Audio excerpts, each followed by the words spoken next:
সরকারি কলেজের অর্থনীতি ডিপার্টমেন্ট কর্তৃক আমাদের এই দেয়ালিকা আজকে উপস্থাপন করা হচ্ছে। যা এই দেয়ালিকার নাম হয়েছে পূর্ণতা। পূর্ণতা মানে হলো আমাদের দেশের সমস্ত সৌন্দর্য ৬টি ঋতুর মাঝে আবর্তিত। সেই ৬ ঋতুর মাধ্যমে আমাদের দেশের সমস্ত সৌন্দর্য, সমস্ত প্রাকৃতিকগত সৌন্দর্য, এর মাধ্যমে আমাদের অর্থনীতির চাকা সচল থাকে সহ সমস্ত বিষয়গুলো ৬ ঋতুর মাধ্যমে যেহেতু পূর্ণতা পেয়ে থাকেন দেশের সৌন্দর্য, প্রাকৃতিক দৃশ্যগুলো, এই জন্য আমরা ৬ ঋতুর এই দেয়ালিকার ফুল নাম দিয়েছি পূর্ণতা। এখানে আমাদের শুরু থেকে আমাদের গ্রীষ্মকালের ফল, কাঁঠাল সহ বিভিন্ন চিত্রের মাধ্যমে আমরা উপস্থাপন করেছি। এরপরে আমাদের এখানে আসছে বর্ষাকালের বৃষ্টি, নদী, নৌকা, বৃষ্টি, ছাতা, এই সমস্ত বিষয়গুলো আমরা এনেছি। এরপরে আমাদের শরৎকালের কৃষি পণ্যগুলো এবং শরৎকালের দৃশ্যগুলো, কাশফুল যেভাবে নদীর পাড়ে এভাবে উপস্থাপন করা হয়েছে। এরপরে আমাদের আসছে সামনে হেমন্তর ধানের ছোঁয়া কুলার মাধ্যমে আমরা দেখিয়ে দিয়েছি এবং হেমন্তের কৃষক ধান কাটছে।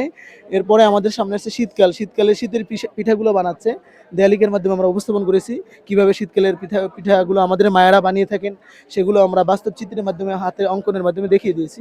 এরপরে আমাদের বসন্তকার কৃষ্ণচূড়ায় গাছগুলো এভাবে রঙিন আভা ছড়িয়ে দেয়, আমরা এগুলো চিত্রের মাধ্যমে তুলে ধরেছি।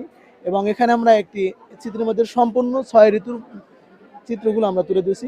পাশাপাশি ঋতু ভিতর যে অর্থনীতির বিষয়গুলো আছে আমরা কবিতার আকারে দিয়েছি।